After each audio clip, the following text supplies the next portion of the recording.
school principal laughed at a poor father during parent meeting. Weeks later, she begged for his help. The classroom went completely silent the moment Principal Margaret Holloway started laughing. Not smiling. Laughing. Parents turned their heads. Some looked uncomfortable. Others quietly joined in. At the back of the crowded parent meeting stood a tired-looking man wearing faded work boots, dusty jeans, and a cheap gray jacket stained with paint. His hands were rough. His shoulders looked exhausted. But his eyes stayed calm. The man's name was Daniel Carter. And at that moment, he was being humiliated in front of everyone. "You seriously expect this school to approve your proposal?" Principal Holloway asked mockingly. A few parents snickered. Daniel looked down at the folder in his hands. Inside it were carefully drawn plans for repairing the school playground for free. He had spent 3 nights creating them after long construction shifts. "I only thought the children deserved something safer," Daniel said quietly. Margaret folded her arms arrogantly. "This is one of the top private schools in the city, Mr. Carter. We don't need advice from a part-time construction worker." The room filled with awkward laughter again. Daniel's young daughter Emma sat near the corner of the classroom. Her little face slowly dropped in embarrassment. That hurt him more than anything. Margaret noticed the old pickup truck keys in Daniel's hand and smirked. "Maybe focus on fixing your own life first." A painful silence followed. Emma lowered her head instantly. Daniel looked at his daughter.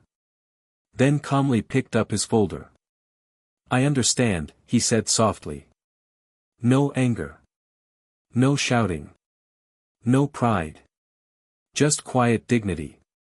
But as Daniel turned toward the door, one elderly janitor near the hallway watched him carefully. And for some strange reason, the old man's expression suddenly changed. Because unlike everyone else in that room, he recognized who Daniel Carter really was. And within weeks, the same principal who mocked him publicly would desperately beg for his help. Daniel Carter's life had not always looked this way. 5 years earlier, he owned a respected architectural design company. He built schools, community centers, affordable housing projects. People admired him. Until one terrible night destroyed everything. Daniel's wife, Sophia, died during emergency surgery after a drunk driver crashed into their car. Daniel survived. But part of him never recovered. Medical bills consumed his savings. Court battles drained what remained. Then came the betrayal. Daniel's business partner secretly stole company funds and blamed Daniel during a financial investigation. Investors disappeared overnight. Clients canceled contracts. Within months, Daniel lost everything. His office. His reputation. His home. Even worse, nobody believed him. The newspapers painted him as a corrupt businessman who ruined his own company. And because Daniel refused to expose private information that would damage innocent employees during the investigation, he stayed silent. That silence cost him everything.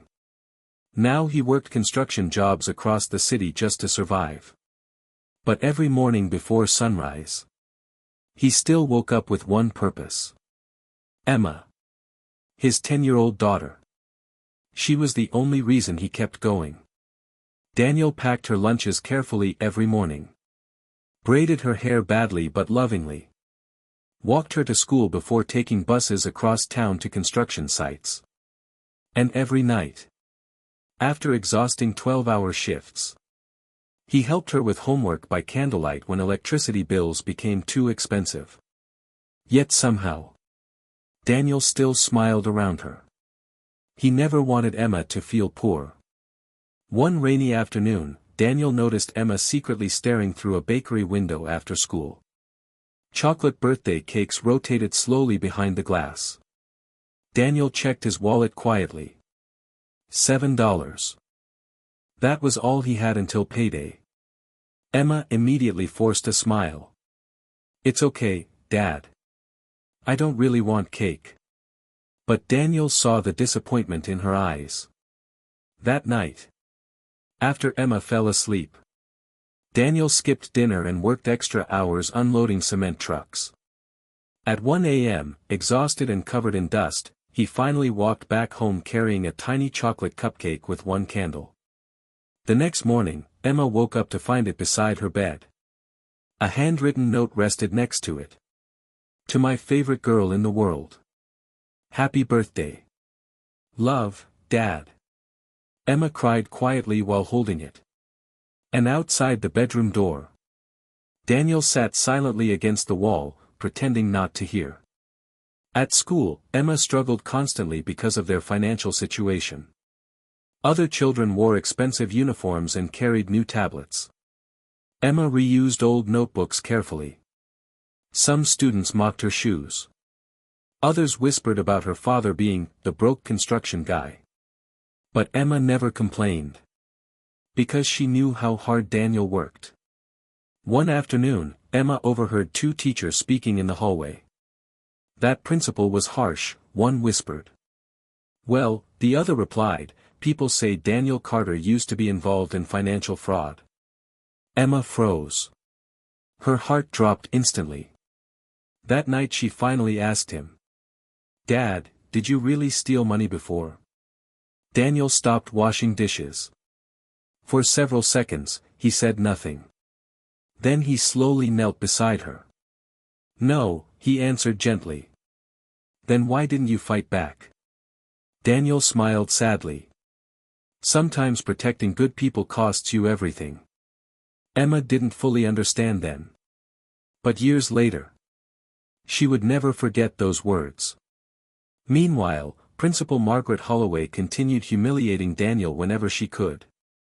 She looked down on him, judged him, and openly treated him like he didn't belong among wealthy parents. But Margaret had secrets of her own. Massive ones. The school's board believed she had been responsibly managing millions in donations for years. In reality, someone inside the administration had been quietly stealing money from student development funds. And Margaret knew. But instead of exposing the corruption, she covered it up to protect the school's reputation. Until suddenly, everything started collapsing. Anonymous financial reports surfaced online. Parents became suspicious. Auditors arrived unexpectedly. And within days, the school faced potential closure. Margaret panicked. If the truth came out fully, her career would be destroyed forever. That was when the elderly janitor finally approached her privately. You should talk to Daniel Carter, he said calmly. Margaret scoffed instantly. The construction worker. The janitor stared at her seriously. He used to design educational facilities across the country. Margaret frowned. The old man continued. He's also the reason this school's original campus expansion was approved years ago. Margaret's expression changed slowly. What? The janitor nodded. I recognized him immediately at the parent meeting. Margaret suddenly felt something cold settle in her stomach. Because for the first time, she realized she may have publicly humiliated the wrong man. That same week, disaster struck. Heavy rain exposed dangerous structural damage inside the school's oldest building. Ceiling cracks spread rapidly. Water leaked through electrical systems. One section of the library nearly collapsed during class hours. Parents exploded with outrage. Reporters surrounded the school entrance. Emergency inspectors warned that the entire campus might shut down permanently if repairs weren't completed immediately. Construction companies demanded impossible prices. The school board panicked. Then someone quietly mentioned Daniel Carter again. And suddenly, the room went silent. Because despite his ruined reputation, Daniel was still one of the best structural designers in the state. Margaret swallowed her pride. Then drove across town herself. She found Daniel working at a muddy construction site carrying heavy wooden beams under pouring rain. His clothes were soaked. His hands bruised. Yet he still helped younger workers before helping himself. Margaret stepped carefully through the mud in expensive heels. Daniel looked genuinely surprised seeing her. For several awkward seconds, neither spoke. Then finally, Margaret lowered her eyes. "I need your help." Daniel remained quiet. Rain poured around them. Margaret's voice cracked slightly. "The school may close." Daniel immediately asked one question. "Are the children safe?" "Not revenge. Not money. Not pride. The children." Margaret looked ashamed instantly. "Not completely." Daniel removed his gloves slowly. "I'll come." Margaret stared at him in disbelief. "You're willing to help after everything?" Daniel simply answered. "The children didn't humiliate me." Over the next several weeks, Daniel worked day and night rebuilding damaged sections of the school. He refused luxury treatment. Refused special attention. Refused even higher payment offers. Instead, he focused on protecting the students. Parents slowly noticed something unusual. Daniel arrived before sunrise. Left after midnight. Often carrying materials himself to save costs. And every afternoon, Emma sat quietly nearby doing homework while waiting for him. One evening, a wealthy board member approached Daniel privately. "Why are you doing this?" Daniel wiped dust from his hands. "Because children deserve safe places to dream." The board member stood speechless. Then came the biggest shock of all. A forensic audit exposed the truth behind Daniel's ruined company years earlier. His former business partner had forged financial documents and framed him completely. The real criminal had fled overseas with millions. Evidence proved Daniel innocent the entire time. News stations exploded with headlines. Former architect wrongfully accused. Daniel Carter cleared after years of silence. Parents at the school were stunned. Teachers whispered in disbelief. And Principal Margaret Holloway felt physically sick. Because the man she publicly mocked had been innocent all along. The following Monday, something unbelievable happened. The school organized a public assembly. Hundreds of parents and students gathered inside the auditorium. Margaret stood nervously at the microphone. Then Daniel walked onto the stage wearing simple work clothes.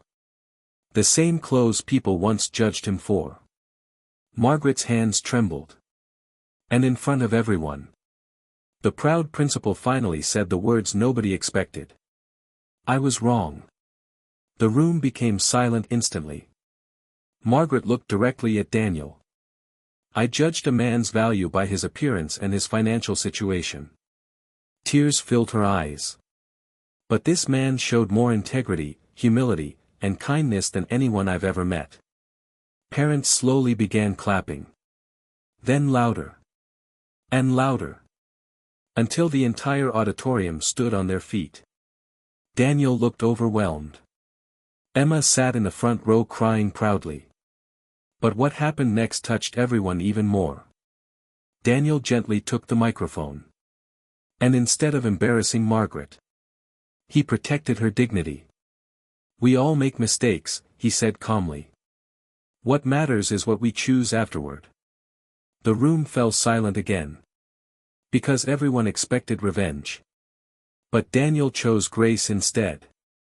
And somehow, that made people respect him even more. A few months later, Daniel received an unexpected visitor. An elderly billionaire investor named Harold Whitaker. He had watched the entire story unfold in the news. And after researching Daniel's past work, he made a life-changing offer. "I want you to lead my new educational foundation." Daniel stared speechlessly. Harold smiled warmly. "We build schools in poor communities. Tears filled Daniel's eyes instantly. Because after years of pain, life was finally giving him another chance. 1 year later, Daniel stood outside a newly completed community learning center filled with children laughing and running through bright hallways. His name appeared proudly on the dedication plaque. Designed by Daniel Carter. Emma hugged his arm tightly. "You did it, Dad." Daniel looked around quietly. Then smiled. "No," he whispered. "We did." Across the crowd, Principal Margaret watched silently with tears in her eyes. Not from guilt anymore. From admiration. Because the poor father she once laughed at became the very man who saved hundreds of children's futures. That evening, Daniel and Emma returned home together. It wasn't a mansion. Not luxury. But it was warm. Peaceful. Safe. Emma placed an old framed photo of her mother on the shelf. Then looked at Daniel carefully. "Mom would be proud of you." Daniel's eyes filled instantly. He pulled Emma into a tight hug. For several seconds, neither let go. And as rain softly tapped against the windows outside, Daniel finally felt something he hadn't felt in years. Peace. Real peace. Because sometimes, life humiliates good people before honoring them. Sometimes the kindest hearts suffer silently. And sometimes, the people the world looks down on today become the very people the world desperately needs tomorrow.